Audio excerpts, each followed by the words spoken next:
Bonjour à tous et bienvenue dans une nouvelle semaine d'interview. Bonjour Thierry Ouimarc. Bonjour. Vous êtes le président de BESI, qui est donc la chambre de commerce, les entreprises bruxelloises, pour faire simple. Et l'industrie. Voilà. Et vous êtes également le patron de Touring, donc société qu'on connaît tous. Est-ce que le gouvernement bruxellois, en matière de mobilité, vous satisfait ou vous ne l'aimez pas ? Je ne pense pas qu'il faille en faire un problème de personne, mais la politique telle qu'elle est menée aujourd'hui ne nous satisfait pas. Nous avons le sentiment que les choses n'avancent pas en matière de mobilité et les membres de BESI sont de plus en plus nombreux à nous en faire la remarque. Ouais, c'est plus fort que ça, parce que vous avez publié un éditorial, je vous cite, « Sommes-nous aveugles, sourds, stupides ou niais? La politique de mobilité de notre gouvernement, ou naïf, la politique de mobilité de notre gouvernement est un échec, nous ne progressons pas. La vraie question, Monsieur Smet, à quoi travaillez-vous? Stop à l'immobilisme, le changement c'est pour quand ?» Vous avez été un petit peu agacé quand vous avez signé cette ligne. Mais effectivement, quand on lit les journaux sur ce qui se fait en matière de mobilité dans la région bruxelloise, on parle de piétonniers, on parle de pistes cyclables, de rendre la ville aux petits oiseaux. C'est bien sympathique et je pense qu'à terme, on peut peut-être arriver là dans 50 ans. Mais à court terme, il y a une économie qui doit tourner dans la région. Et moi, le signal que je donne ici, c'est que nous avons quand même à peu près 7 entreprises sur 10 qui envisagent très sérieusement de dire « je devrais me délocaliser parce que pour mes collaborateurs, venir travailler à Bruxelles, ce n'est plus possible ». 50% des jobs bruxellois sont pris par des gens qui viennent de l'extérieur de la ville. Ce n'est pas la faute de Bruxelles, ça s'est créé en plus de 50 ans.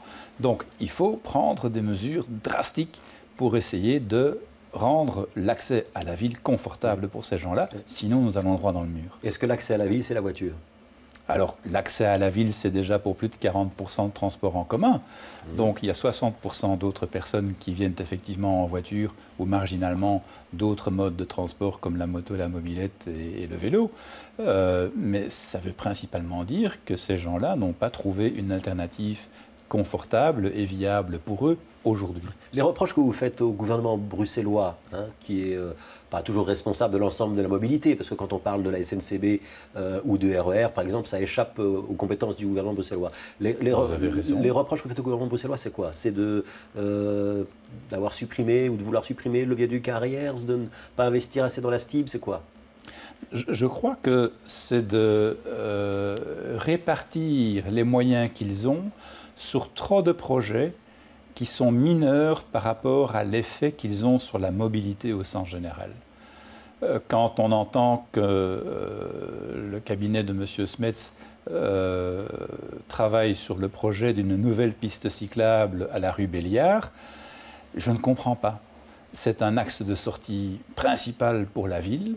Je voit une piste cyclable à la rue de la Loi. Il y en a deux, il y en a deux, une dans chaque sens. Et c'est bien parce que la rue de la Loi, c'est différent.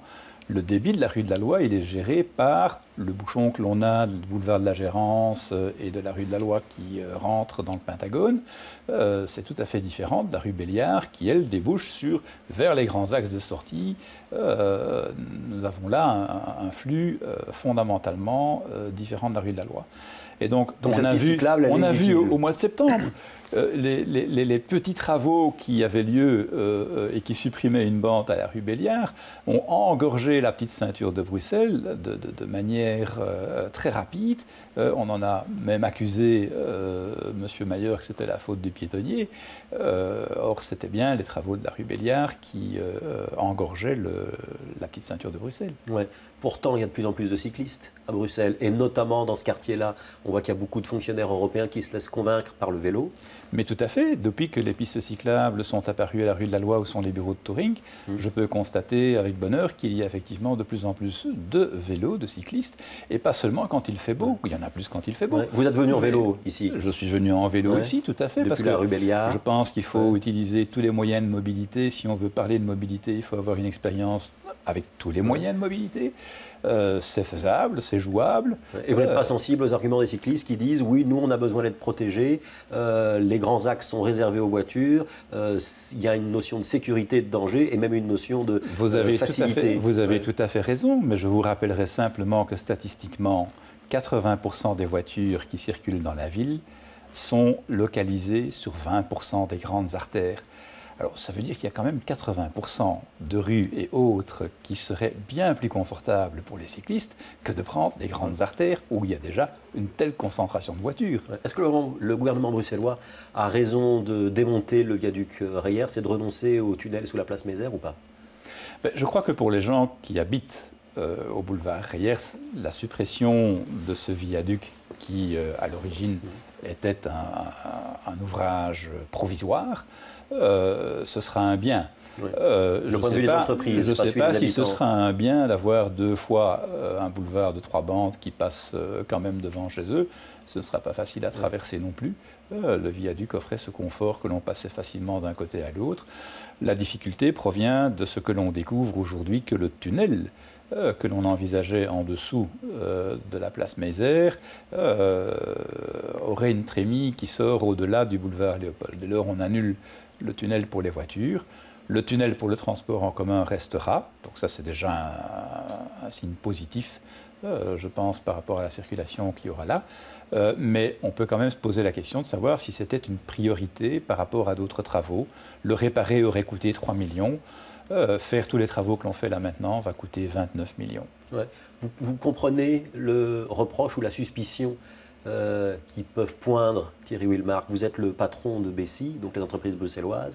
Vous êtes en même temps le patron de Touring. Et on se dit, quand Thierry Wilmark parle au nom des entreprises bruxelloises, on demande s'il parle au nom des entreprises ou s'il parle au nom d'un lobby qui serait le lobby pro-voiture. Qu'est-ce que vous répondez à ceux qui se posent cette question? Ici, l'édito que l'on a fait est clairement dans le cadre de Bessie et véritablement à la base d'une réaction de l'opinion des entreprises, ce qui n'empêche pas Touring de réagir aussi sur d'autres projets qui, notamment la piste cyclable. Mais là, ça tombe bien, vous êtes du même avis. Et on est du même avis. Ouais. S'il faut que le privé participe au financement du métro, parce que vous dites que la mobilité, ça n'avance pas, mais il y a quand même des projets, notamment un projet de nouveau métro, le privé pourra répondre favorablement au gouvernement bruxellois et mettre de l'argent dans la construction de ce nouveau métro? Mais je crois que lorsque vous regardez à l'international, il y a plus d'une ville qui font appel au partenariat public-privé. Et je crois que pour la région bruxelloise, nous avons un petit peu l'impression que l'on met des rustines à gauche et à droite pour résoudre des problèmes de mobilité. Je pense qu'il faut avoir plus d'ambition et mettre plusieurs grands projets de front sur la table et de voir comment on peut les financer. Il y a un rattrapage à faire. Plusieurs lignes de métro? Oui, entre autres. Et la jonction avec le RER, négociation avec le fédéral, négociation avec les 2 autres régions. La mobilité bruxelloise ne sait pas se résoudre sans parler au fédéral et sans parler avec les 2 autres régions. Vous avez la moitié des employés, des gens qui travaillent sur Bruxelles qui viennent de Wallonie et de Bruxelles, et de Flandre. Mais quand on essaye de monter des communautés, métropoles, agglomérations, quel que soit le nom qu'on emploie, on a un échec, on n'arrive pas à discuter. Mais et pourtant, je pense que dans cette législature-ci, il y a déjà un progrès. Le progrès qui a été fait, c'est que l'on reconnaît l'entité Bruxelles Métropole, dans laquelle les 3 régions et le fédéral peuvent opérer ensemble. Il n'y a malheureusement pas encore de contenu dans la coquille qui maintenant légalement existe. Ouais, elle n'est pas encore mise en place, la coquille. Tout à fait. Alors, l'emploi des Bruxellois. Est-ce que les entreprises bruxelloises se sentent investies d'une obligation particulière vis-à-vis des jeunes Bruxellois qui sont au chômage? On sait qu'on a un taux de chômage important, notamment parmi la jeunesse bruxelloise. Mais je crois qu'il faut prendre le problème sous un autre angle. Les entreprises créent des emplois qui sont liés aux services ou produits qu'ils mettent sur le marché. Et les nouvelles technologies et les sociétés de services en particulier requièrent d'avoir des formations d'un certain niveau. Ouais, ça veut dire que les jeunes Bruxellois n'ont pas ces formations. Que vous ne retrouvez pas toujours. Et donc on a un problème toujours important en matière de formation. Est-ce qu'à compétence égale, entre un jeune Bruxellois et un jeune wallon ou flamand, l'entreprise bruxelloise va prendre le jeune Bruxellois? Ce qui pourrait simplifier, par exemple, les problèmes de mobilité dans Bruxelles. Je dirais qu'il faut peut-être regarder les cotations PISA de certains établissements scolaires et que vous aurez en grande partie une réponse. Ça veut dire que c'est la formation qui prime et qu'il n'y aura pas, absolument, malgré l'appel de Didier Gauzin ce matin sur une radio, de dire que les entreprises bruxelloises doivent être plus sensibles. Je pense qu'il faut voir le problème de deux façons. Il y a des solutions à court terme, où je pense que le monde de l'entreprise doit, avec le politique, trouver des solutions pour des chômeurs de longue durée et autres, des gens qui ont une plus faible formation, et de savoir comment on peut résoudre ce problème, cette charge importante qui est sur les épaules de la région, et comment on peut aider la région à trouver des solutions. Il y a entre autres le pôle emploi du côté de Zaventem, qui, pour ces qualifications-là, est porteur d'avenir. Il n'y aura pas de patriotisme bruxellois. Mais il ne faut pas en rester là. Il faut que l'on travaille sur l'enseignement. Et Bessie est prêt à s'engager pour participer. Nous participons du reste aux grands travaux de Mme Milquet en communauté française pour mettre en place l'alternance du mieux que nous pouvons. Et donc, en tant que région bruxelloise, bien entendu, nous voulons nous inscrire là-dedans, puisque les générations suivantes, il faut les former différemment de ce que nous avons constaté comme échec. Le contact est bon avec le gouvernement bruxellois, ou il est toujours un petit peu tendu, distant?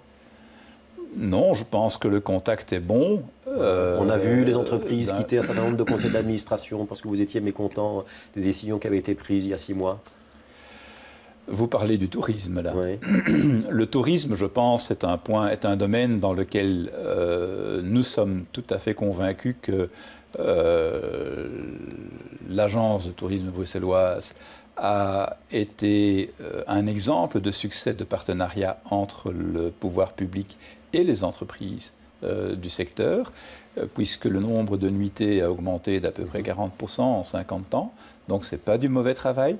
Dire que c'est parfait n'est pas la vérité non plus. Il y a probablement moyen de faire mieux et nous devons apprendre des erreurs que nous constatons. Mais unilatéralement, aller créer une nouvelle agence de tourisme où il n'y a que les partenaires publics et où on exclut le pouvoir des sociétés qui sont spécialisées dans le domaine, là, je me pose des questions. Et donc vous étiez fâché, vous êtes toujours un petit peu fâché, si je vous comprends bien.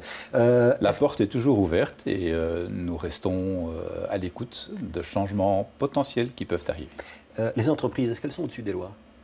Non, les entreprises ne peuvent pas être au-dessus des lois. Alors sur l'affaire Volkswagen, on a affaire à une entreprise qui a menti, qui a même essayé de mettre au point un système pour berner le contrôleur. Elle doit être sanctionnée? Une entreprise qui triche doit faire l'objet de poursuites et de sanctions. Mais je pense que comme dans tout problème de justice, il y a aussi une sagesse et la proportionnalité de la sanction qui doit être suivie. Je suis plutôt choqué quand j'entends les États-Unis qui réclameraient 18 milliards d'amende à Volkswagen, qui représente le tiers de la valeur boursière de Volkswagen. Là, ça devient disproportionné. On ne peut pas condamner 650 000 personnes qui travaillent pour le groupe Volkswagen, pour quelques-uns qui ont fauté, mais ça ne veut pas dire que l'on peut pardonner pour autant la faute qui a été commise. Est-ce que ça veut dire que le gouvernement bruxellois et le gouvernement fédéral, mais le gouvernement flamand est aussi concerné, doivent continuer à aider le groupe Volkswagen par l'intermédiaire de l'usine Audi qui est à Forêt, où on sait qu'il y a des investissements qui sont prévus soit en formation, soit pour de nouveaux équipements, même si on a affaire à quelqu'un qui a triché? Je pense qu'il faut pouvoir faire la part des choses et de regarder quand même à court terme. Vous avez quelqu'un qui est quand même propriétaire des lieux là. Je le vois difficilement vendre son usine à quelqu'un d'autre. Et vous savez, ce serait quelqu'un d'autre. Le problème se poserait en les mêmes termes pour la région bruxelloise. Ce serait Renault qui revient ou Ford qui vient avec un projet pour remplacer Volkswagen. Ils viendront faire leur shopping en disant à Barcelone je reçois autant, à Lille je reçois autant et combien va me donner Bruxelles. C'est ça qui se passe aujourd'hui avec les multinationales.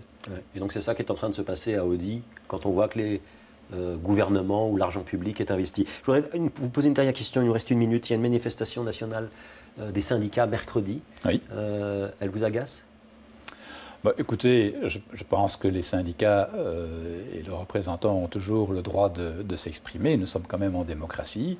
Moi, m'agacer, je pense qu'en matière de mobilité, la région bruxelloise souffre de ces manifestations et qu'au jour d'aujourd'hui, et surtout parmi les jeunes générations, je ne suis pas sûr que les manifestations à la mode ancienne telles que pratiquées par les syndicats et autres fédérations soient la meilleure façon d'obtenir l'appui de l'opinion publique. Eh bien, on posera la question demain à Philippe Van Mulder, qui est le secrétaire régional de la FGTB, puisqu'il sera notre invité dans le fauteuil de l'interview demain. Merci Thierry Wilmark d'avoir été avec nous. Je vous en prie.